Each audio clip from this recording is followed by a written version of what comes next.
Hello, and welcome to the Data Engineering Podcast, the show about modern data management. Are you tired of data migrations that drag on for months or even years? What if I told you there's a way to cut that timeline by up to a factor of 6 while guaranteeing accuracy? Datafold's Migration Agent is the only AI-powered solution that doesn't just translate your code, it validates every single data point to ensure a perfect parity between your old and new systems. Whether you're moving from Oracle to Snowflake, migrating stored procedures to dbt, or handling complex multi-system migrations, they deliver production-ready code with a guaranteed timeline and fixed price. Stop burning budget on endless consulting hours. Visit dataengineeringpodcast.com/datafold to book a demo and see how they turn months-long migration nightmares into week-long success stories. Your host is Tobias Macey, and today I'm interviewing Prashanth Rao about KuzuDB, an embeddable graph database. So, Prashanth, could you start by introducing yourself? Yeah. Hi, Tobias. Hi, everyone. I'm Prashanth. I'm an AI engineer at Kuzu, a modern embedded graph database. I also lead developer relations at Kuzu, and I actively interface with Kuzu's user community to showcase how to use Kuzu in a variety of AI and data engineering tasks.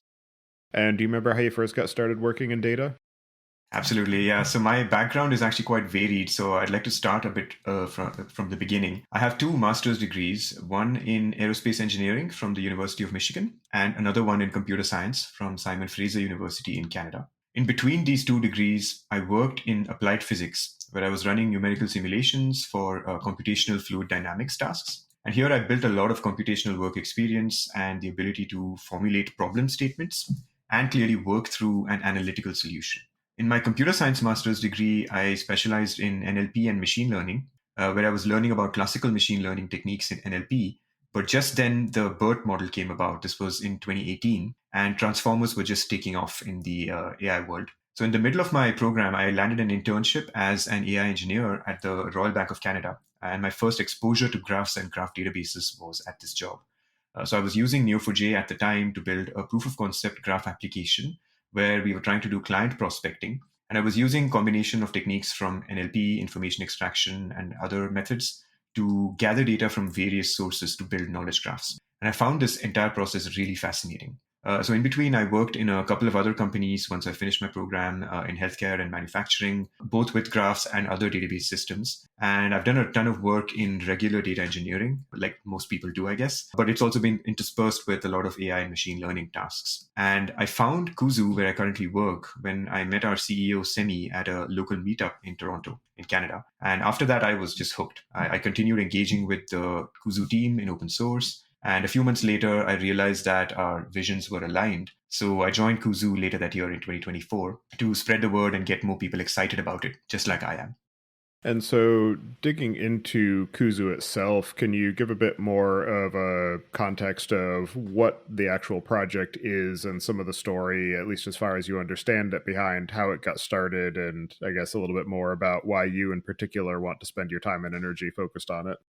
Definitely. Kuzu is, as I mentioned, a modern embedded graph database. It's designed to make it very easy for developers to work with graphs. Kuzu began more than 8 years ago as an academic research project, actually, at the University of Waterloo, where our CEO, Professor Semi Saliholu, with one of his students, published a survey on the state of graph databases in the market. And the aim was basically to understand what gaps existed in the graph database market. And from the findings of that study, it was clear that there was a lot of performance shortcomings in existing solutions, especially for analytical large-scale graph query workloads. So in 2019 and 20, when DuckDB, which many people may be familiar with, is also an embedded database, but in the relational world, DuckDB began taking off around then. And there were enough evidence in the space that the fundamental principles of these analytical or OLAP-style systems worked well in practice. So Kuzu builds upon years of experience from this, the academic research that went into it, and from the lessons learned from other analytical systems like DuckDB, MonetDB, Umbra, and it brings a lot of their principles like columnar storage and a lot of other compression techniques and things that are well known into the graph database space. So Kuzu was open sourced in 2022 as an open source project, MIT licensed, and the company was founded in early 2023. I can also briefly talk about some of the key features of Kuzu in a way that differentiates it from other graph databases that you may be familiar with. So Kuzu's architecture, as I mentioned, it's very similar to DuckDB and SQLite. It's an embedded database, meaning that it runs in process. And the database is just a file on disk. It uses columnar disk-based storage, and it combines this with a lot of other innovations like vectorization, factorization, and a lot of novel join algorithms. And because everything is built on top of disk-based operators, Kuzu scales to really large graphs. So we've tested Kuzu on billions of nodes and edges graphs on a single machine. And the other main thing that differentiates Kuzu is it's heavily focused on the usability aspect. It does use the property graph data model and the Cypher query language, which were both popularized by Neo4j many years ago. But the combination of performance, scalability, and the ease of use, plus the fact that it's open source, at least in my view, makes it a compelling choice for a wide range of graph applications. And you mentioned the embeddable aspect of it, which makes it very, as you said, easy to get started with, which is very appealing for a number of use cases. But there are also a number of situations where you would want to have a more server-oriented graph engine, which is where Neo4j has become sort of the de facto standard in the ecosystem. There's a lot more activity currently happening in the graph space as a result of practices such as GraphRag and its applicability to LLM use cases because of the contextual utility of having a graph representation of your data. And I'm wondering if you can just talk to the core use cases that Kuzu is focused on, given the breadth of potential applications for graph data in the current ecosystem. Yep. So yeah, there's a lot to unpack there. The first thing we need to point out is that, open source Kuzu is embedded and runs in process, but we are actively building an enterprise version that has a server on top of it to exactly deal with some of the enterprise features that people have come to expect from systems. And part of it is that, yes, certain use cases do benefit from having a server on top of the graph databases, especially when you have a lot of concurrent reads and writes happening, which is very common in many use cases. So yeah, that being said, open source Kuzu is without a server. It runs as a file on disk in your machine, but there is an enterprise version that kind of addresses some of these, you could say, limitations and scales it up to enterprise use cases. And to answer your question about the different use cases that Kuzu is used for, would you like to go into some of the common scenarios in which we see how Kuzu is used? We could dig into that in a little bit, but I guess just more broadly, I'm interested in your perspective as somebody who's building a graph engine, what the broader ecosystem of graph database adoption looks like, because for a long time it has been very nascent, where there are specific use cases where people will bring in graph engines, but even in contexts where a graph might be the superior representation, people are still leaning on existing relational or even NoSQL engines because of the fact that they already have those technologies in their application stack and they don't want to put in the investment to bring in a new type of engine, and just some of the ways that you're seeing that potentially shift as LLMs drive more adoption of graph use cases.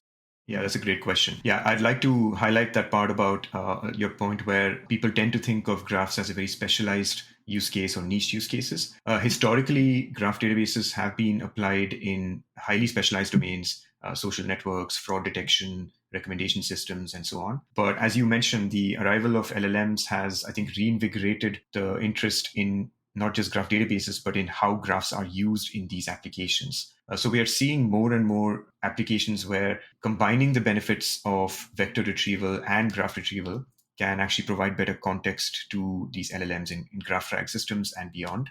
Context engineering is a very hot buzzword right now, but honestly speaking, graphs are just a great addition to an AI engineer's toolkit these days, because inherently a graph imposes structure on otherwise unstructured data. And as we know, real world data is a mix of both structured and unstructured data. In fact, it's arguable that most enterprise organizations have more unstructured data than they do have structured data. So with the capabilities of these modern LLMs and the awesome tooling around these LLMs, it's becoming more and more feasible to transform unstructured data into knowledge graphs. And I actually have a feeling where we're going to see a lot of a proliferation of knowledge graphs in the industry in the coming years, because we're very easily able to get good structured outputs from these LLMs and transform them into something that resembles a graph. And graph databases are going to be at the core of a lot of these retrieval systems. So the hope is that Kuzu is actually that retrieval engine that people use for these kinds of applications. And yeah, we can definitely go into some specific applications of this. Another element of the overall positioning of Kuzu that I think is worth unpacking is the term scalable, because that has a lot of potential dimensions along which you can argue for scalability, where it could be scalability in terms of capacity to execute at speed given a particular set of hardware. It can mean horizontal scalability, where you allow for multi-node storage and retrieval. It can allow for scalability in terms of just being able to query across a large number of nodes given certain other constraints. And I'm wondering if you can just give a bit more nuance to the context in which Kuzu is laying claim to that scalability attribute. Definitely worth clarifying. So scalability in Kuzu refers to the scenario where you initially build a graph of any size. It could be small, medium, or large, depending on how you define that. And typically in the earlier stages of a project, when you're still iterating on the graph data model, you don't want to put your full data set into the graph database. But once that stage is more or less done and the data model is formalized, what we mean by scalable is that from that very same underlying workflow that you had in the initial stages, you can seamlessly scale up the data ingestion as well as a query processing to the entire data set that you have, even if the actual data is of the orders of hundreds of gigabytes or a couple of terabytes of data. And Kuzu's query processor is actually designed to handle data of this size, because as far as possible, any operations are pushed down to disk. And for expensive workloads, intermediate results are written to temporary files on disk, and they're all assimilated to produce a final output. So we currently implement this approach for large relationship insertions into Kuzu of the order of tens of billions of edges. But we're also expanding this to the query processor, where you have really expensive recursive queries that are touching very, very large portions of billions of nodes. So in a nutshell, scalability as defined in Kuzu is scalability on a single machine, where you as a user don't need to worry about performance impacts as the data gets larger and larger, because as you know, disk storage is incredibly cheap. Now, comparing this with the traditional notion of scalability, which people tend to use the definition as horizontal scalability, where you distribute the workloads across several machines, there are definitely other graph databases that do this. But the main challenge with these systems is that they're really expensive to maintain and run over long periods of time. So for these reasons, Kuzu's focus has always been maximizing single machine or single node performance and efficiency. And it does this really well. Like, we have plenty of real world users actively pushing Kuzu workloads to really large graphs, tens of millions or hundreds of millions of nodes and billions of edges, and finding a lot of value in Kuzu's performance in these workloads.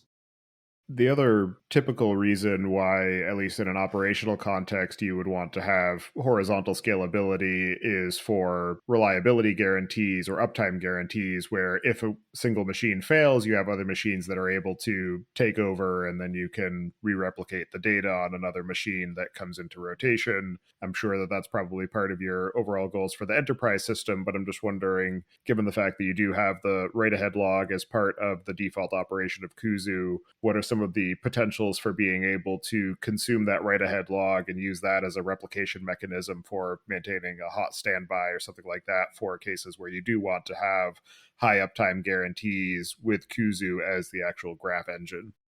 Yeah, great point. So as you mentioned, write-ahead logs are at the core of Kuzu's internal operation. Basically, every transaction in Kuzu is ACID compliant. So it functions as an ACID compliant database, just like any other relational system does. But you're right that the open source version may not include the reliability and backup guarantees that people may come to expect, but these are all the active features that are being built and implemented for the enterprise edition, which leverages all these underlying features that you mentioned. So digging now a bit more into potential use cases for Kuzu, because of the fact that it's embeddable, it allows for situations such as edge compute, where you want to be able to distribute a single graph for read-only use cases to multiple locations. But I'm wondering if you can just talk through some of the types of architectural design and integration patterns that you're seeing Kuzu applied within. There we go. Yeah. So, okay, I'm all set now. Yeah, so the way Kuzu is used depends on who's using it and for what application. Data engineers often integrate Kuzu into their ETL workflows by plugging it into their orchestration framework of choice. Data scientists tend to use just a simple pip install Kuzu to get going right away and interface with their favorite data frame libraries or file formats, where they use Kuzu to analyze their data via methods like graph algorithms and visualizations. But another way people use Kuzu is purely in memory. And this can be very beneficial for ephemeral workloads where you don't need the persistence guarantees of a database, but you just want to quickly bring in data from another source. It could be a file on disk or an API call. And you bring this data into a graph structure, run a graph computation on it, something like a graph algorithm or a recursive join that's really expensive in SQL. But then you take the results back to another system, which could be a database or a file on disk. So when operating in memory, Kuzu is very fast because it deals with purely in-memory data structures. But the difference in performance is marginal because Kuzu on disk is already so fast. And then the other common pattern that we're seeing a lot more of recently is AI and GraphRag related tasks. The paradigms are rapidly evolving as to how people bring together these different retrieval layers as part of their system. But the idea is that you want to combine the best of vector and graph retrieval. And the fact that Kuzu provides a performant graph as well as a vector index, these are very useful ways for people to build interesting retrieval mechanisms into their LLM-based applications. So depending on, again, who's the user and what their use case is, Kuzu applies in a lot of these different scenarios. And so digging a bit more into the application patterns of Kuzu, you mentioned some situations such as in a data pipeline where you need to do some sort of relationship extraction or conversion of data into a graph structure, and maybe you want to just select out a subset of those nodes to then persist in a different storage system or a different format, or turn into some sort of maybe feature engineered element for an ML pipeline. The other use case, as you said, is maybe you want to have a persisted graph that you can then retrieve for different use cases. And I'm curious, particularly for maybe some of the situations where people are pushing the edges of Kuzu, how you're seeing people deal with some of the more esoteric architectures where maybe they have a persisted graph in object storage and then they have a cached read of that gets loaded into an application for being able to do, I'm going to use the term real time, but more interactive interactions for end user applications. Right. Yeah. So the esoteric means, as you mentioned, I think there's a lot of interesting ways, thanks to the design of Kuzu, that people are using it. I'll come to your question about the usage that you just mentioned. But the first thing I would like to point out here is because Kuzu is an embedded, that is in-process database, it can run pretty much anywhere. And Kuzu is compiled separately as a binary for every system architecture that we support, all the way from x86-64 to ARM64, to, as you said, embedded in mobile devices that could run Android or iOS. And we've seen people run Kuzu on mobile devices in scenarios that we wouldn't expect. Pretty much any device that can run Android, which includes like so many different edge devices these days, can benefit from running Kuzu on locally within that system. And one thing is that as LLMs get smaller and cheaper, they're also being pushed to the edge. So it's very interesting to see how people are combining these small, low-cost LLMs and using Kuzu's disk-based vector and graph index on those systems. It's opening up a whole new host of interesting use cases. Another very interesting esoteric use case that we've talked about publicly, and actually it's been presented as well, is how Kuzu is used in a data platform called Boplan. I'm not sure if you've used this, but essentially Boplan is a modern serverless data platform. It helps developers build data pipelines declaratively in Python. But what's really interesting about this application is the usage of how Boplan applies graphs under the hood. And in fact, Kuzu is at play in their system. Boplan was one of the earliest adopters of Kuzu. They exclusively run Kuzu in memory to plan their data workflows for things like dependency management or validating their pipeline configurations. And all of this validation and planning happens in the order of hundreds of milliseconds, where they're running hundreds of Cypher queries on a temporary in-memory Kuzu graph. And once they generate their plan and all the operations are complete, the graph is thrown away. So based on this success story, actually, we're seeing a lot more people ask about ephemeral graph use cases. And we'd love to see more people build innovative applications in these scenarios where graphs add value.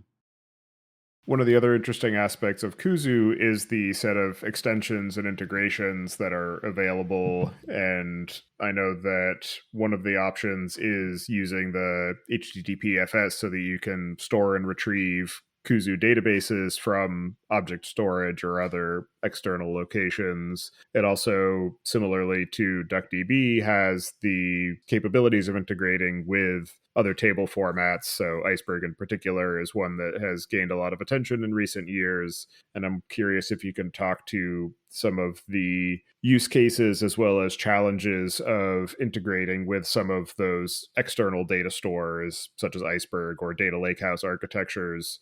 And I also know that it has support for integrating with Postgres relational stores and just some of the trade offs of being able to do consumption and transformation of those either columnar or some of those table oriented storage systems, converting those into graphs and the patterns that people are using as far as do they then persist those graphs for incremental updates and use within other contexts, or is it typically something where it is more of an ephemeral use case of I need to be able to do a graph representation of this subset of data and I do that routinely, but I don't actually want to persist that because of the fact that managing the updates or incremental changes are too complex or too expensive, et cetera.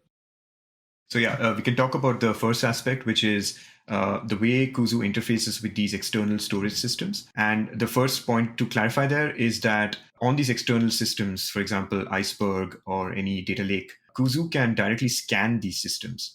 But it allows developers to bring the data from these scans into Kuzu. And that could be either in memory or on disk, depending on the nature of the application. But Kuzu maintains the appropriate hash indices and CSR-based join indices, which basically are the node and edge indices that power the Cypher query engine on top. And now the data has to first come into Kuzu's native format before these query workloads can be run. So in some ways, even regardless of whether Kuzu operates in memory or on disk, there is still some degree of ETL happening.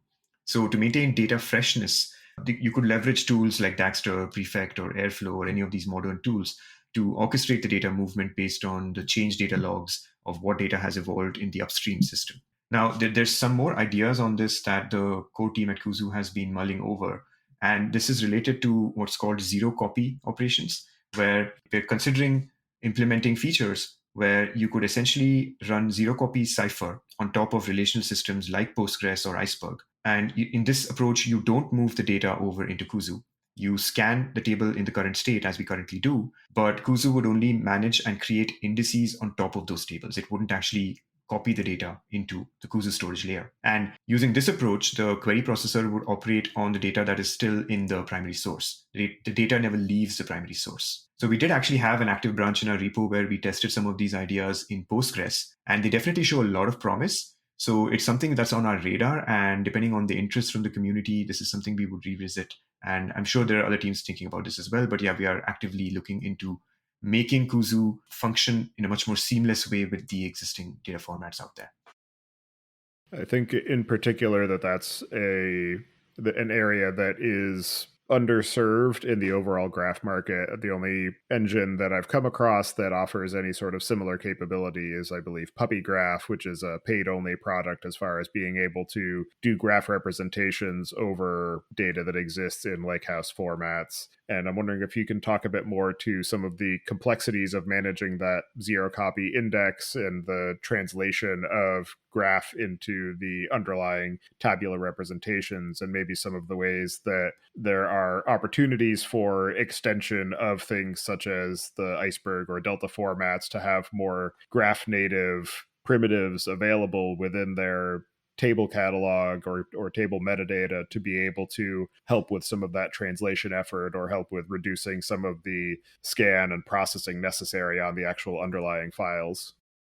That's really interesting. So I'm sure your audience as well as you have followed the updates in the Duck Lake format that came about recently, and the kind of upheaval it's causing because it's moving away from the JSON-based representation of table schemas to a more like database-based or like schema-strong approach in that format. So based on all of this, I think it's important to appreciate and understand what exactly is happening under the hood when you bring data into Kuzu and any graph database. So The key point here is that as data is ingested in this graph native format, there are a lot of additional indices being created on the fly. For example, Kuzu uses a hash index where it creates primary keys. You point to a primary key in the data. Every data that set that you bring in needs a unique primary key identifier, and Kuzu updates on the fly the hash index that points to the primary key column. So all of these are really, really important things to keep track of in the underlying index that is managed by the database. So you're right that the current ecosystem does not tend to have a lot of graph native or graph friendly features in this space. But the way we are approaching this, at least currently in integrating with these data lake formats and other systems, is we're actively using Kuzu's extension ecosystem to directly scan the underlying contents of the tables in these systems. And DuckDB has laid a lot of the foundation in this space by building these excellent connectors. So we leverage a lot of ideas from what they are doing. But in the larger scheme of things, we are interested to see how this ecosystem evolves in terms of, are people actually using graph in the zero copy way, right? In some cases, it just might make sense to persist the data to a graph database because the data becomes very large. Processing it in memory can have its own potential pitfalls. So not all use cases lend themselves really well to this ephemeral, put everything in memory and in zero copy format. Of course, there are certain use cases that do benefit, but I feel like this is a two-way link between the rest of the ecosystem in terms of all these different data formats, the evolution of Iceberg, V2 to V3, all of these upcoming changes that are happening here. I think that will all play back into how we at Kuzu approach this. Another interesting parallel is the work that has gone into, for instance, the Lance table format, where they are bringing native vector indices to lakehouse architectures and the underlying Parquet files. And I'm curious what you see as the opportunity to do something similar in the graph space, where maybe you have Parquet files as the underlying store, but you have some more native graph primitives as the table metadata format for being able to cut down on some of the retrieval and processing necessary for being able to actually consume subsets of those graphs. Yeah, that's really an awesome observation. Yeah, I actually follow LanceDB and the Lance format very closely. It's a very interesting format. I'm a user of LanceDB as well. So it's really great to see that kind of innovation happening. But the inherent difference between Lance as a format and Parquet is that Lance specializes in random access and Parquet is specialized at block retrieval of like large amounts of rows or columns at a time. So they're both columnar systems, but Parquet essentially lends itself really well to graph style ingestion as well as query workloads. And the good thing about Parquet, because of the maturity of the ecosystem and all the innovation going on around the stuff, the tooling built on top of it. So we're seeing a lot of emphasis on the Arrow connectors. As you know, Parquet is basically the disk persistent format of Arrow, which is the in-memory spec that decides how data is stored in memory for columnar storage layers. So Kuzu actively leverages this Arrow ecosystem. In fact, if you open the Kuzu GitHub and check out our issue list, you'll find a lot of new issues related to using this Arrow format much more efficiently. And part of this is also to do with what we're doing for our enterprise version, but then it ties back into the open source version. The underlying benefit of relying on the Arrow representation is that because Kuzu is a strongly typed system, unlike many of the graph databases out there, the data that is brought into Kuzu has a strict schema where types are known beforehand. Now, initially, when users come over from other systems to Kuzu, they're surprised by this. But then it becomes very obvious why this is a benefit for multiple reasons, mainly because if you know the types of things beforehand, you can make a lot of good assumptions about how to process that very, very efficiently at scale and add compression techniques and a bunch of other things. Combine this with the maturity of the Arrow ecosystem and the Parquet format and everything around that means that you're able to leverage the underlying type system of Arrow. So one great example of this is the way we integrate with the Polars ecosystem. So Polars is a data frame library, and that's also very actively integrated with the Arrow format under the hood. So every Polars data frame essentially can be transformed into an underlying Arrow table. That Arrow table stores the data types and the exact data format in memory. Kuzu directly can scan the contents of that Arrow table. So essentially, a Polars data frame can be natively scanned in Kuzu by accessing the underlying Arrow types. Now, this is very powerful because the larger the data ingestion operation becomes, and you have millions of rows, maybe hundreds of millions of rows that are coming in, operating on batches of records at a time is very, very efficient. So one very common pattern of using Kuzu, in fact, I use Kuzu a lot this way as well, is using or leveraging the underlying columnar formats out there, Parquet, Iceberg, and everything, and bringing those into an in-memory representation, an arrow table in polars. And you can easily batch those records up. So you if you have 100 million records, you would batch those in like size batches of 1 million or so. But when you have a underlying polars data frame of that size, and Kuzu natively scans that, you can very rapidly ingest those million records in like pretty much no time, as opposed to relying on traditional methods where you use for loops in your programming language and iterate through each row one at a time. So I think there's a lot of synergy between the way Kuzu approaches this whole heavy duty data ingestion, analytical compute on top of the underlying columnar stores and the data formats out there. Now, how this ties into Lance, I'd be very interested to see how this goes. There already have been some chats in our Discord and on GitHub about potentially scanning the contents of Lance tables directly. And now we have our Kuzu has its own vector index, as does Lance, obviously, because they're a vector store. So it's very interesting to see if in the future we could leverage some of those formats as well. But for now, Arrow and Parquet are first-class citizens in Kuzu. And given your investment in the Arrow ecosystem, another subproject of that has been gaining a lot of attention is the data fusion engine. And I'm curious what you see as some of the potential for being able to leverage some of that investment as a translation mechanism for Kuzu as well. Yeah, it's one of my favorite topics. Data fusion is a library I've been following for a very long time, and honestly, it's amazing what people are building on top of data fusion. In fact, LanceDB, as I know, is also building on top of data fusion because they expose a SQL query engine that essentially leverages data fusion's operators. One challenge with data fusion as it applies to Kuzu is that the data fusion project is essentially SQL first. It is all about SQL. It allows people to build their own custom query engines, but leveraging traditional SQL operators. Now, under the hood, deep down, it's true that most graph database systems compile down to physical operators that resemble what SQL has. But as we go higher level up the stack, the features that data fusion exposes currently don't lend themselves very well, at least to my understanding, for what a graph database requires. The kinds of optimizations and the kinds of access we need to the storage layer underneath. So I'm very interested to see if there's anyone out there who is building some variant of data fusion or extending data fusion in a way that it supports Cypher-based operators or Cypher-based expressions. And maybe that could be something that could explode in open source in the future, the more popular graph databases become. The part of the challenge with graph databases is that unlike the relational ecosystem, there hasn't been that much of a consensus around query languages. It's been a lot of internal debate among many other vendors out there and the formats being used. The Cypher is a very popular query language for graph databases, and Kuzu adopted Cypher for this very reason because the user base is quite large. It's pretty popular. People already know how to work with it, and it has a lot of similarities aesthetically to SQL. But the challenge is that there are other systems out there, other graph databases that are building their own proprietary formats or their own languages, not actively contributing back to the Cypher ecosystem. So there's been a new standard called GQL that's come about, and it's still in the process of being formalized, but it looks like that seems to be the standard around which the graph database community is rallying. However, as we know with query languages, that can take a long time. So the more and more I think about this, I feel like we are a few years away from this, but data fusion and all the projects that emerge from it, there could be a variant of it that can potentially cater to the future standard GQL, which is a strictly typed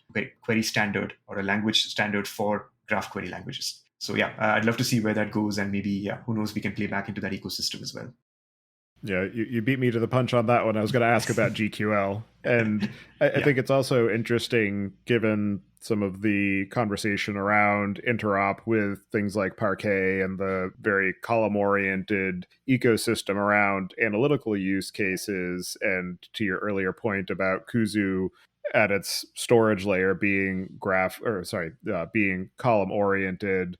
And I'm curious if you can talk through a bit more of some of the internal architecture of Kuzu, and in particular, the benefits and trade-offs of that columnar representation with the adjacency list indexes versus the approach that other graph engines have taken with more graph native primitives at the storage layer.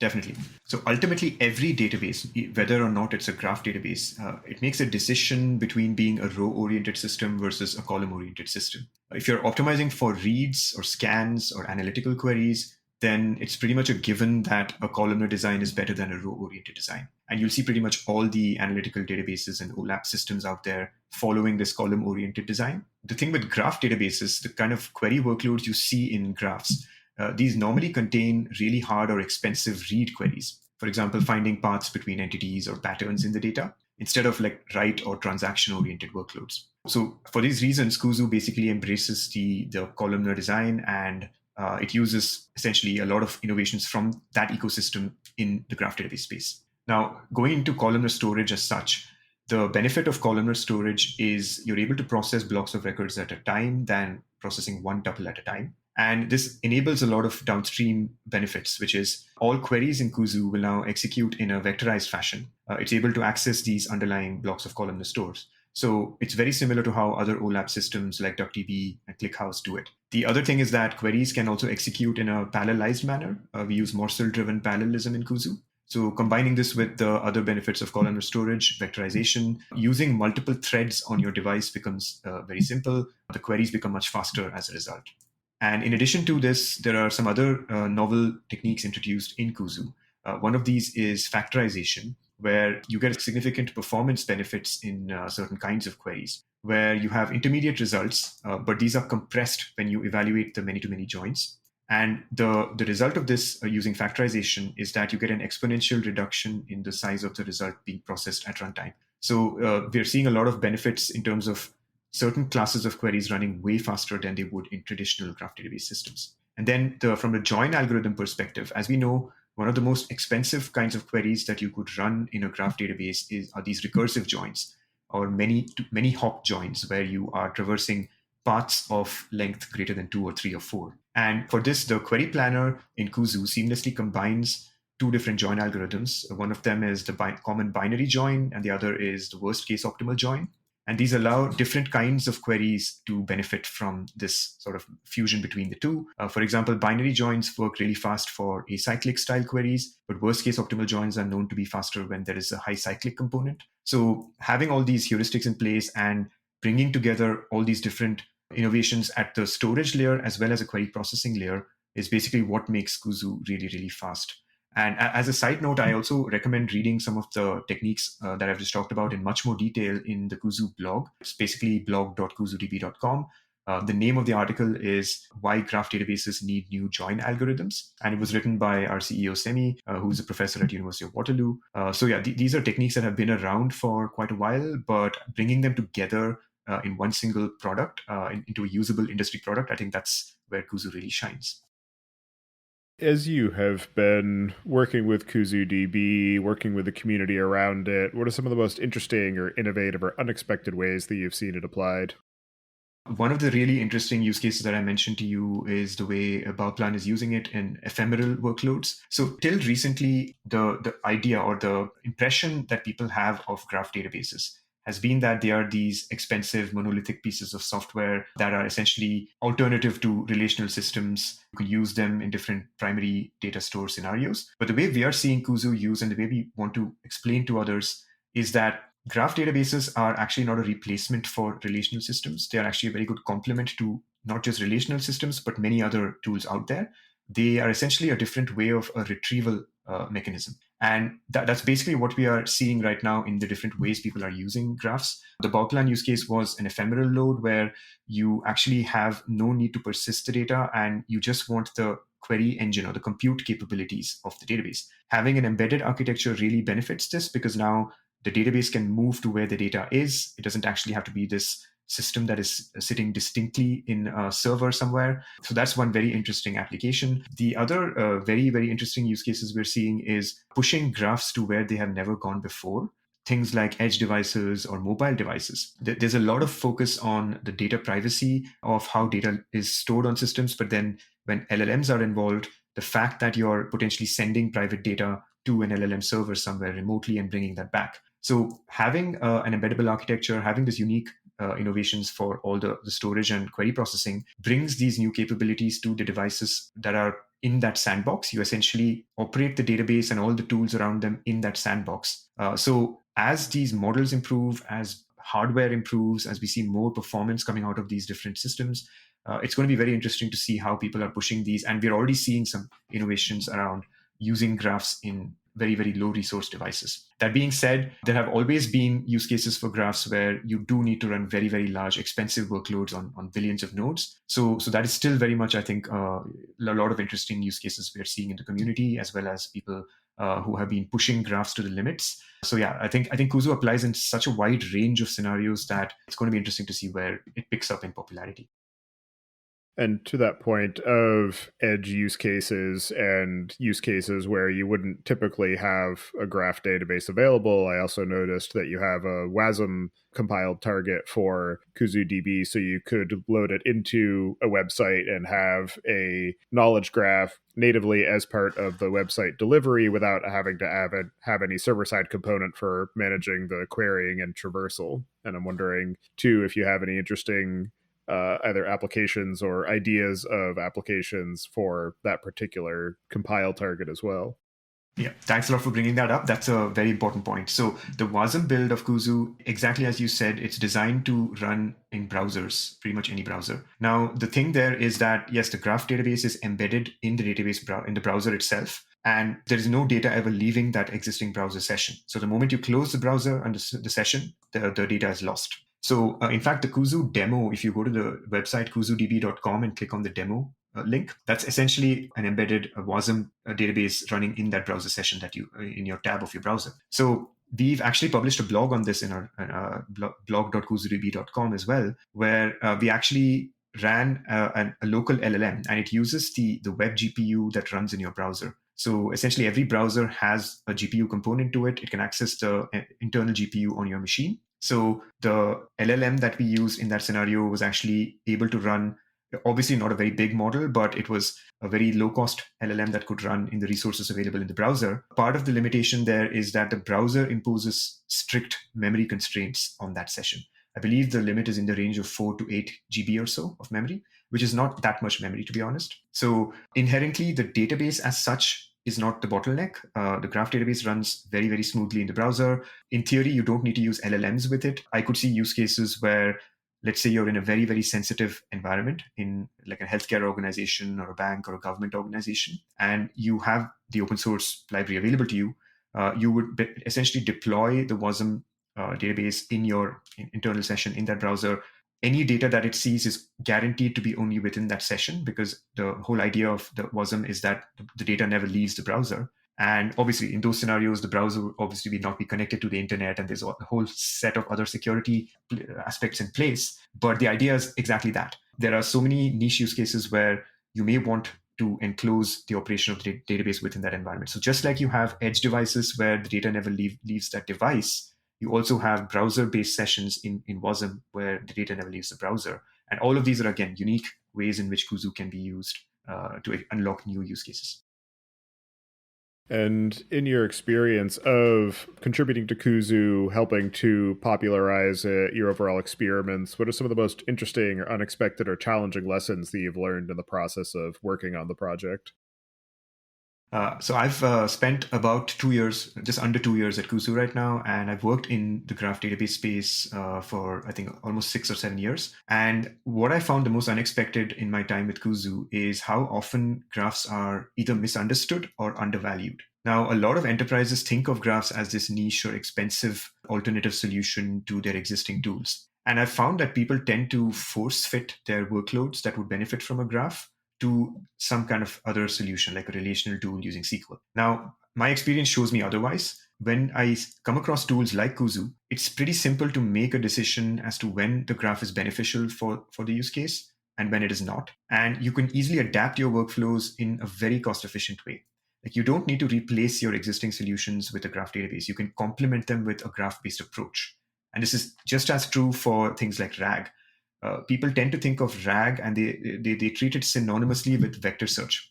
I think that's a misnomer. Like, RAG has nothing inherently to do with vector search. Yes, vector search does help in retrieving data from your underlying store using semantic similarity, but inherently, graphs can actually add a lot of value to RAG as well. So I'm hoping the language around what a graph is and how do you use a graph productively as part of your system, how do you deploy the graph database, these are all things that I think people tend to misunderstand and put labels on it. And I think that's where we're trying our best to communicate these use cases. And that's a lot of what my role is, telling people that, yes, you can use a graph for these scenarios to complement this other thing that you already were using.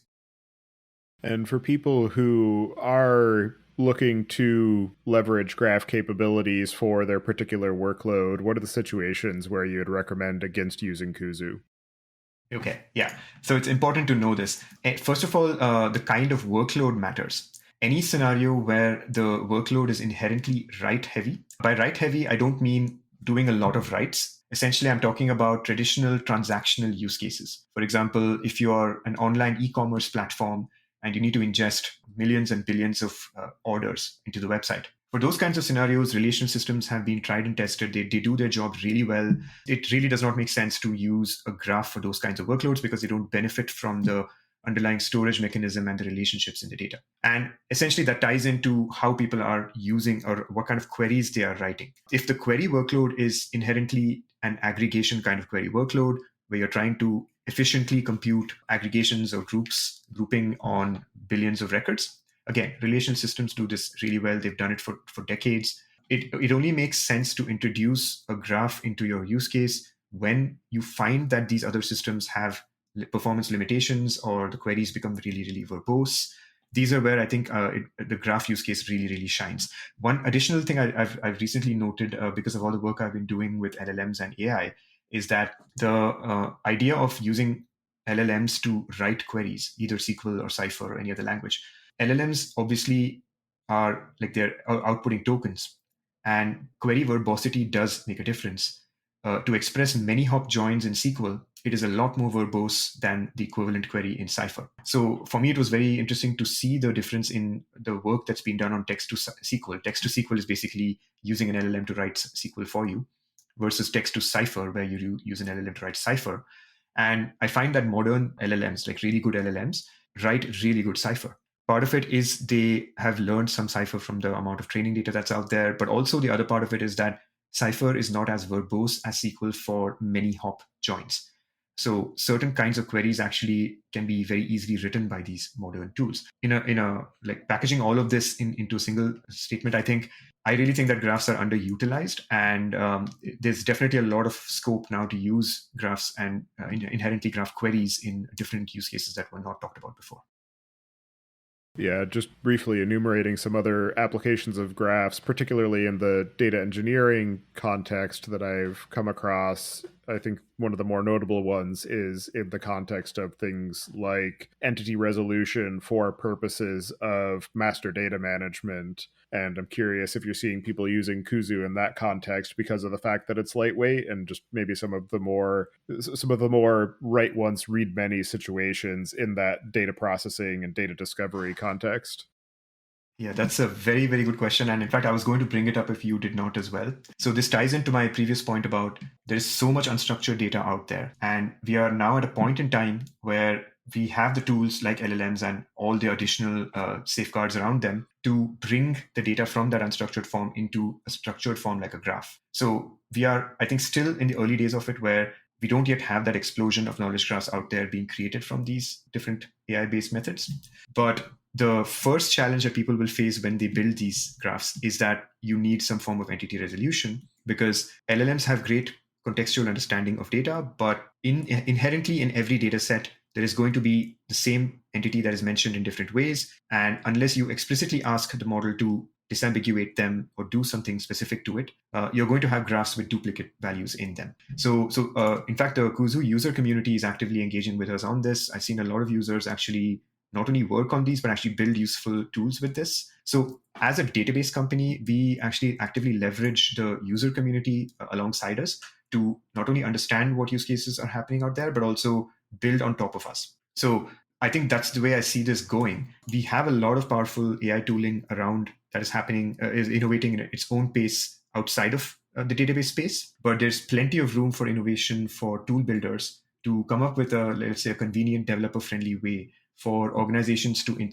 extract their insights from unstructured data. And I actively follow a lot of these companies, but inherently a lot of them are actually looking at graphs and using Kuzu for these kinds of things. So entity resolution is a very, very, you could say, unsolved or very challenging problem. And I'm very eager to see how we are going to actually apply techniques like this. Of course, it's not universal, and there's a lot of safeguards that need to go in. But I really feel that graphs are really, really entering the mainstream, and we need to really be aware of the implications of having all this data out there in the form of graphs. And as you continue to build and iterate on Kuzu, we've already talked to some of the forward-looking plans, but I'm wondering if you can just share any near to medium-term efforts that you're particularly interested or excited in.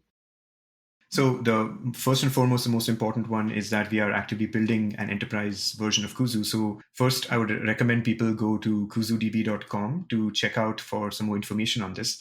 The main purpose of this is obviously to address the feature set that people expect from an enterprise setting, right? Like all the things related to security, observability, data backups, and so on. So the idea is that you want to be able to allow people to self-host Kuzu using the enterprise setup in their secure space and have all these features baked in. So I'm really excited to see how people are actually bringing graphs and graph databases into their organization in a way that manages everything, right? You have cost, you have performance, and you have scalability.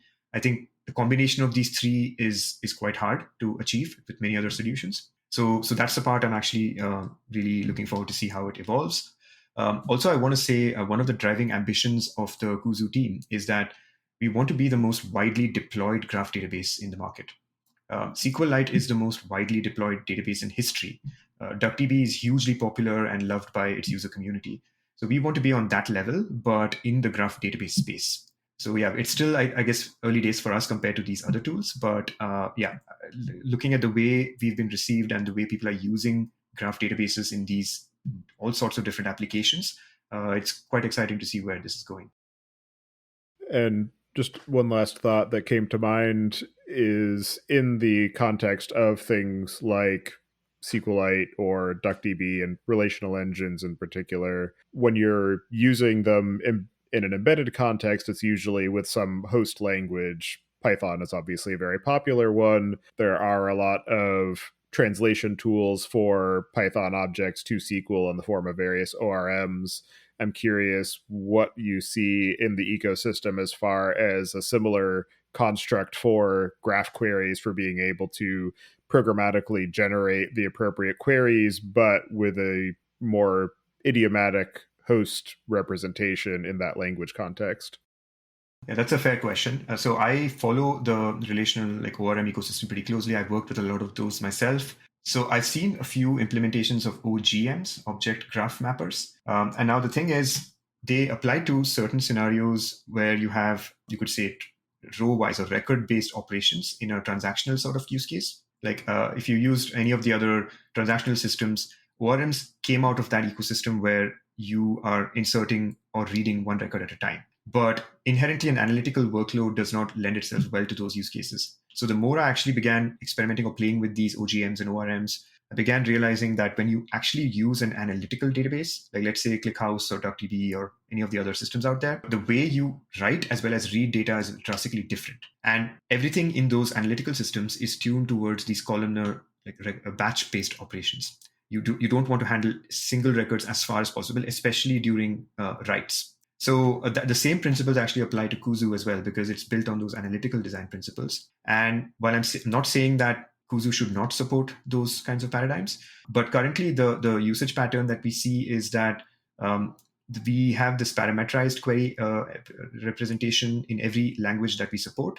So essentially, just like your white SQL injection, by having parameterized queries in the query, like the interface on top, the underlying client ecosystem in Kuzu for all the languages we support, I believe there's 7 languages now that we support. Each of them has a system where you pass in a parameterized value so that you don't have pure strings being passed to your system.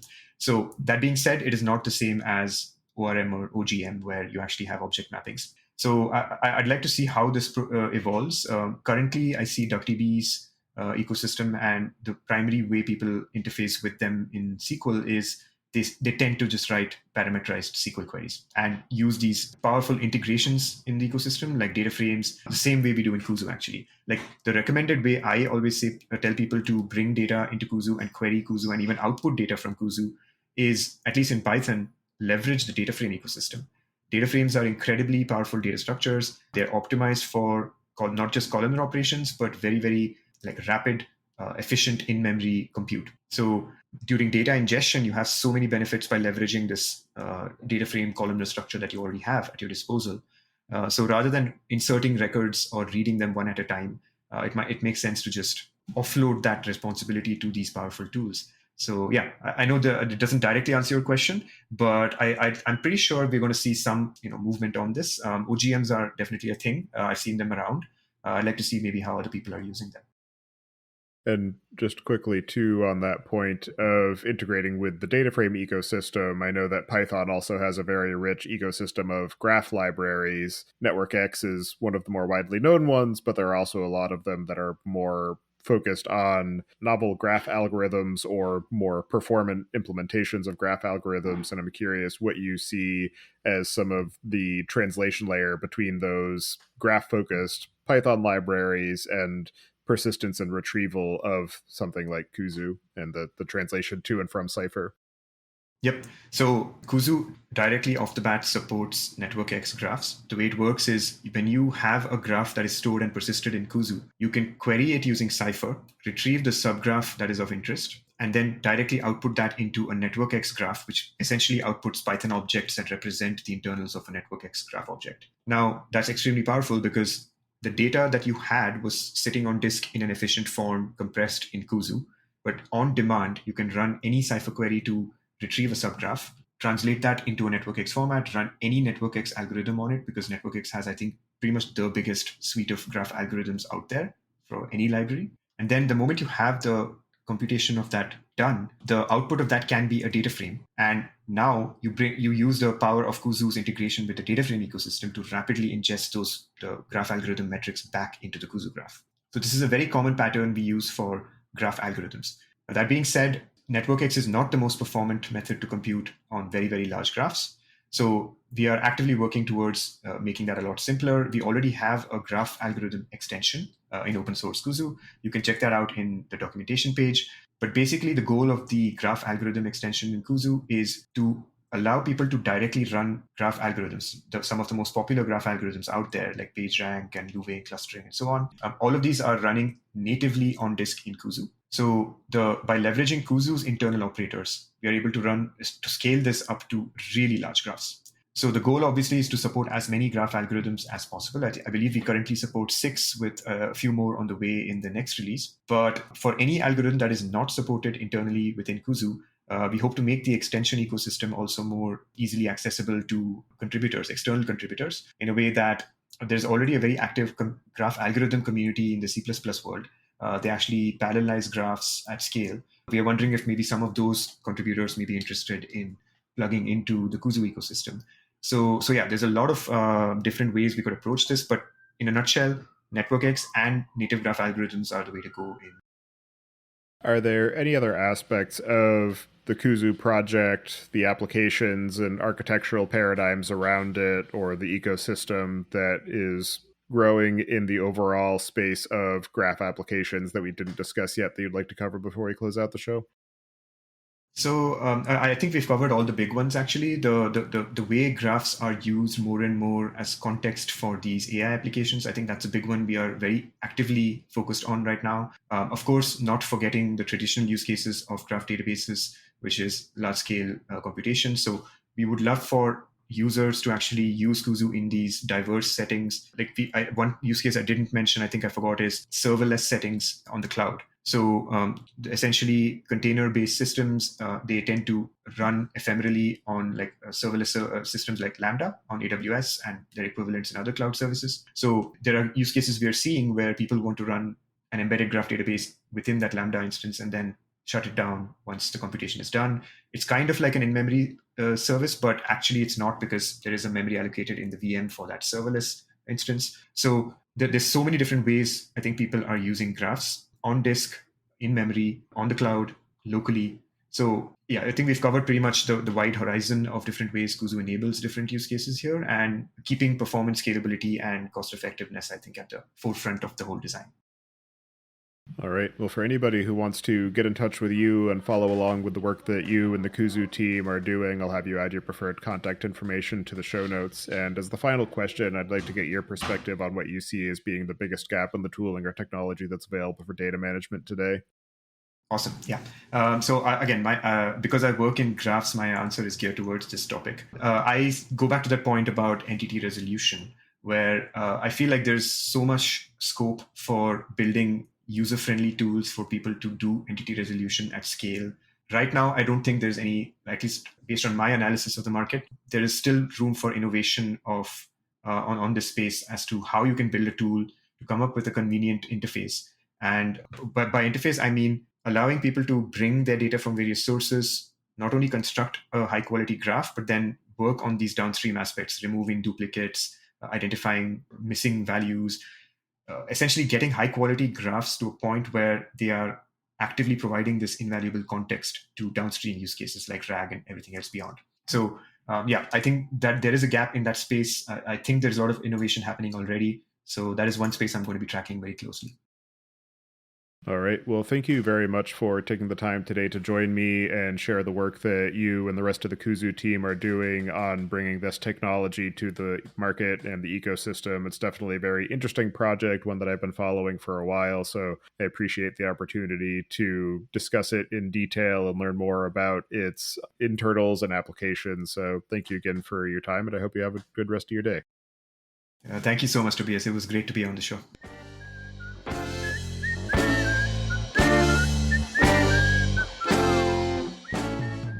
Thank you for listening, and don't forget to check out our other shows. Podcast.net covers the Python language, its community, and the innovative ways it is being used. And the AI Engineering Podcast is your guide to the fast-moving world of building AI systems. Visit the site to subscribe to the show, sign up for the mailing list, and read the show notes. And if you've learned something or tried out a project from the show, then tell us about it. Email hosts at dataengineeringpodcast.com with your story. And to help other people find the show, please leave a review on Apple Podcasts and tell your friends and coworkers.